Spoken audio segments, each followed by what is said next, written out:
All right, so let's dive into World War One. A pivotal moment in history that continues to echo through time. We're going beyond like the typical textbook overview here. Yeah. Our source material, excerpts from World War One and its impact.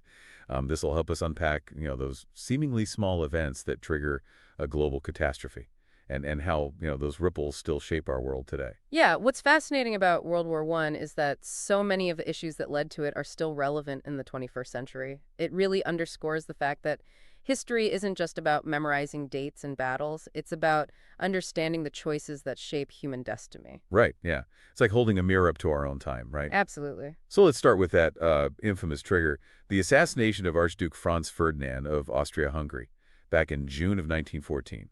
Now, we know that assassinations weren't exactly unusual back then. Why did this one spark a worldwide war? You have to imagine Europe in 1914 as this incredibly tense waiting room. All these major powers sizing each other up, driven by nationalism, imperialism, and an arms race that would make a Hollywood action movie look tame. The Archduke's assassination was like someone yelling fire in that crowded room. Chaos just erupts. Oh, wow. Yeah, and as the source material explains, the situation quickly escalates because of this complex web of alliances. Right. It's like a domino effect. One nation declares war, and suddenly all their allies are dragged in. Mm-hmm. Whether they want to be or not, it's this chain reaction, leading to a conflict that no one could have fully anticipated. The Allied powers, France, Britain, Russia, Italy, though they switched sides later, and eventually the U.S., found themselves facing off against the Central Powers, Germany, Austria-Hungary, the Ottoman Empire, and Bulgaria. These alliances, intended to deter aggression, ended up acting more like tripwires. One wrong move and the whole continent explodes. Wow, okay, so we've got this volatile mix of alliances, but the source makes it clear there were deeper issues simmering beneath the surface. Tensions that made war feel almost inevitable, so it wasn't just about one assassination. Exactly. The assassination was the match, but the powder keg was already packed and ready to blow. Oh, okay. Let's unpack these underlying causes, starting with militarism. Imagine a continent where every nation is obsessed with military strength. They're constantly building up their armies, stockpiling weapons, and viewing war not as a last resort, but as a viable option, maybe even a glorious pursuit. So it's like a room full of people flexing their muscles and showing off their weapons. Yeah. Someone's bound to throw a punch eventually. It's giving very high school hallway vibes. Right, and then add in nationalism, this intense pride in one's nation, often bordering on believing in its inherent superiority. This fueled rivalries and expansionist ambitions, making peaceful coexistence incredibly difficult. Think of it like each nation is trying to prove they have the best recipe, the most talented artists, the strongest athletes. Everyone wants to be at the top of the pyramid. Ah, yeah, I see. Our source also points to imperialism as a major factor. The scramble for colonies, the economic competition, the constant struggle for dominance. It's like a global game of Monopoly where everyone is determined to bankrupt their opponents. And these colonial struggles weren't abstract. They involved real people, real resources, and very real tensions. For example, think of the Fashoda incident between Britain and France in 1898.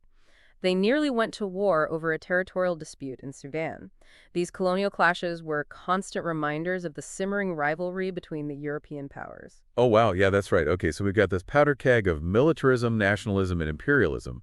And then we add the tangled web of alliances. It does seem like a recipe for disaster. Precisely. These alliances, ironically designed to prevent war, might have actually made it more likely. They created a situation where a relatively minor conflict between two countries could quickly escalate into a continental-wide war, eventually engulfing the whole globe. And that's exactly what happened in 1914. And this is where things take a particularly dark turn.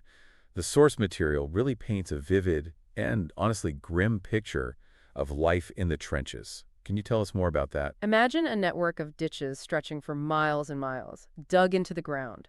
They were cramped, muddy, rat-infested, and constantly under threat of artillery fire. It was a truly brutal and dehumanizing experience. You can't talk about World War I without mentioning the trenches. A brutal reality that's hard to fathom today. Our source describes it as a living hell. Let's take a closer look at what soldiers endured in those muddy, rat-infested ditches and how it impacted the course of the war. Okay, so picture this. You're a soldier hunkered down in a trench. The constant threat of artillery fire raining down, the air thick with the stench of mud, decay, and fear. It was a sensory overload unlike anything most people could even imagine. Yeah, hard to imagine the psychological toll of living under those conditions. Constant fear, the deafening roar of artillery, and the ever-present threat of death. Absolutely. Shell shock, what we now call PTSD, was rampant. Soldiers weren't robots, they were human beings trying to cope with unimaginable horrors. And the impact wasn't limited to the front lines. Entire societies were traumatized by the war. Our source mentions specific battles like the battles of Marne and Tannenberg. I know these battles were incredibly costly, but what makes them stand out in the grand scheme of the war? The Battle of Marne, which took place in September 1914, was an early but crucial victory for the Allies. It stopped a German advance on Paris and really prevented a swift German victory. Marne essentially set the stage for the stalemate and the trench warfare that would define the Western Front for the next 4 years. So it's safe to say that the Battle of Marne was a turning point. It was, in the sense that it shattered German hopes for a quick victory and ushered in a long and brutal war of attrition. The Battle of Tannenberg on the Eastern Front was a decisive victory for Germany against Russia. It really highlighted the challenges Russia faced. Logistically, it was a nightmare for them, fighting a modern war across such a vast territory. It's easy to get lost in the details of individual battles. Can you help us zoom out and understand why these early clashes were so significant? These battles shattered any illusions of a quick and decisive war. They ushered in an era of brutal trench warfare that would drag on for years, costing millions of lives. Speaking of dragging on, the U.S. didn't join the war until 1917.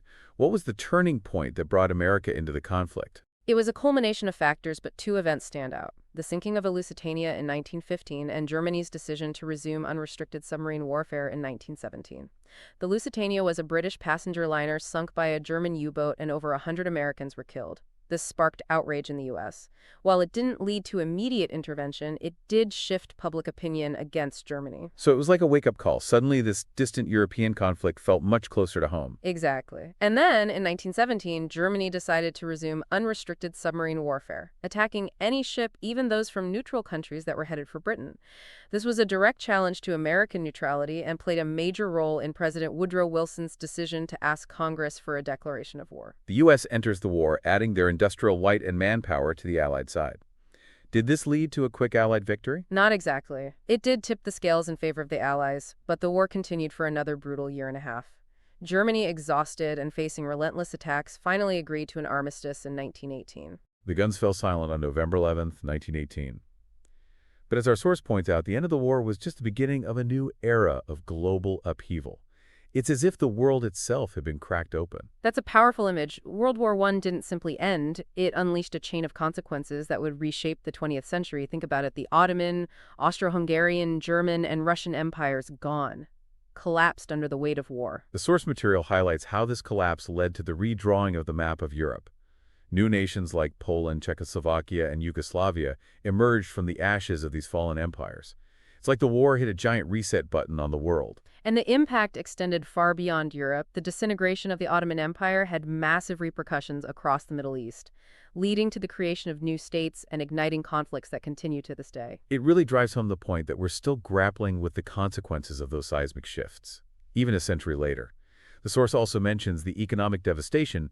Europe was in ruins, burdened by massive war debts. Exactly, and this economic instability had profound social and political consequences. Widespread unemployment, soaring inflation, and disillusionment among those who had survived the war only defined their world in chaos. These were breeding grounds for radical ideologies and future conflicts. The Treaty of Versailles, signed in 1919, was supposed to bring lasting peace. What role did it play in all this? The Treaty of Versailles is a classic example of good intentions gone wrong. It aimed for peace, but ended up sowing the seeds of future conflict. Forcing Germany to accept sole blame and imposing crippling reparations created deep resentment, a breeding ground for extremism. It sounds like the Treaty of Versailles was almost destined to backfire. It created resentment in Germany, fueled nationalist sentiment, and, as we know, contributed to the rise of Nazism in the years leading up to World War II. Sadly, that's exactly what happened. It's a stark lesson in how punishing and humiliating a defeated nation can create the conditions for future conflict. The seeds of World War II were in many ways sown in the aftermath of World War I. So we've got crumbling empires, economic turmoil, and a deeply flawed peace treaty. But amidst all this chaos, were there any positive changes that emerged from the war? I know the source mentions shifts in gender roles, for example. That's a crucial point. World War I forced societies to adapt in many ways, and one of the most significant was the expanded role of women. Millions of men went off to fight, leaving gaps in the workforce that women stepped up to fill. They worked in factories, shipyards, offices, jobs that had been traditionally closed to them. It sounds like the war, in a way, forced open the door to greater participation for women in the workforce. Exactly. And this newfound economic power contributed to the growing movement for women's suffrage. Many countries, including the United States, granted women the right to vote in the years after the war. It was a hard-won victory driven by the courage and determination of women who seized the opportunity to push for social change. It's fascinating how even in the midst of such darkness, there can be these glimmers of progress. The source also mentions the strange irony of medical advancements spurred by the horrors of war. It is a paradox, isn't it? The sheer scale of casualties forced medical professionals to develop new techniques and treatments for battlefield injuries. For example, advancements in plastic surgery, blood transfusions, and prosthetic limbs, all driven by the need to mend broken bodies and save lives. It's a stark reminder that even in the darkest of times, human ingenuity can find ways to adapt and innovate. But as you said, these advancements came at a terrible cost. Millions died, and an entire generation was scarred by what they witnessed. The psychological impact of World War I is impossible to measure. Our source mentioned shell shock, now known as PTSD, a condition that affected countless veterans, leaving them struggling with anxiety, depression, nightmare, and flashbacks long after the guns fell silent.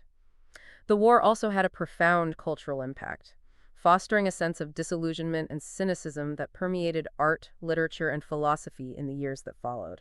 It sounds like the war shattered a sense of optimism and left a generation grappling with the fragility of peace and the enduring costs of conflict. But before we wrap up, I want to turn our attention to the lasting legacy of World War I. It feels like the world was just irrevocably changed by this conflict.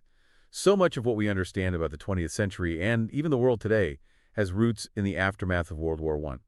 What are some key takeaways we should keep in mind? Well, World War I wasn't about a single assassination or even a single cause. It was the result of decades of rising tensions, unchecked ambitions, and systems that were simply not equipped to prevent such a catastrophe. It's a stark reminder of the dangers of unchecked nationalism, rampant militarism, and the failure to foster genuine international cooperation. Yeah, it also underscores just how interconnected global events truly are. What starts as a regional conflict can quickly spiral out of control and have ripple effects felt around the world. And of course, we can't forget the immense human cost of war. The lives lost on the battlefield, the families shattered, and the psychological and social scars that endure for generations. Yeah, those scars are still visible today. Whether we realize it or not, the legacy of World War I continues to shape our world in profound ways. Speaking of its legacy, our source material emphasizes the long shadow this war cast on the 20th century.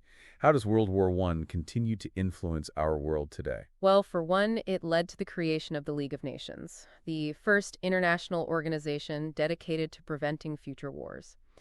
While the League ultimately failed to prevent World War II, it did lay the groundwork for the United Nations and the system of international relations we have today. We also see the lasting impact of World War I in the way national borders were redrawn, the rise of new ideologies, and the ongoing debates about war, peace, and the responsibility of nations in a globalized world. Right, and as we discussed earlier, the unresolved tensions and resentment, particularly in Germany, created fertile ground for totalitarian regimes and set the stage for World War II. It's almost like a chain reaction. Each event sets the stage for the next. World War I wasn't just a war, it was a turning point in human history, a moment of rupture that continues to reverberate through time. It's a lot to process, but I think it's crucial to grapple with the complexities of this war and its aftermath. It's a reminder that history isn't just a collection of dates and battles.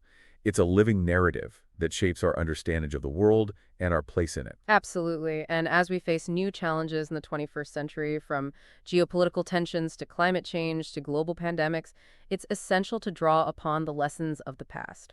We must understand the forces that can lead to conflict and strive for a future where diplomacy and cooperation prevail. We've covered a lot of ground today, from that fateful assassination in Sarajevo to the Treaty of Versailles and the enduring legacy of the war. But I want to leave our listener with something specific to ponder. One detail from the source material that really struck me was the sheer scale of the casualties. Over 15 million people died as a result of World War I. That's more than the entire population of many countries today. It's a staggering figure, and it's easy to become numb to statistics like that, but it's crucial to remember that each number represents a human life, a story cut short, a family forever changed. Yeah, and we can't forget the countless others who survived but carried deep physical and emotional scars. The impact on mental health, on art and literature, on the way an entire generation viewed the world, it's immeasurable. Acknowledging this human cost is essential, not just as a historical fact, but as a stark reminder of the devastating consequences of conflict. It forces us to ask, what lessons can we learn from the mistakes of the past? How can we apply those lessons to the challenges we face today and prevent history from repeating itself? Those are important questions, and ones that I hope you, our listener, will continue to ponder. As we conclude this deep dive into World War I want to leave you with a final thought. Knowing what we know now about the causes and consequences of this war, what lessons can we apply to current global challenges and conflicts? How can we, as individuals and as a global community, foster international cooperation, promote diplomacy, and address the root causes of conflict to create a more peaceful and just world? The echoes of World War I are still with us a century later. It's up to each of us to listen closely to those echoes, to learn from the past, and to work towards a future where such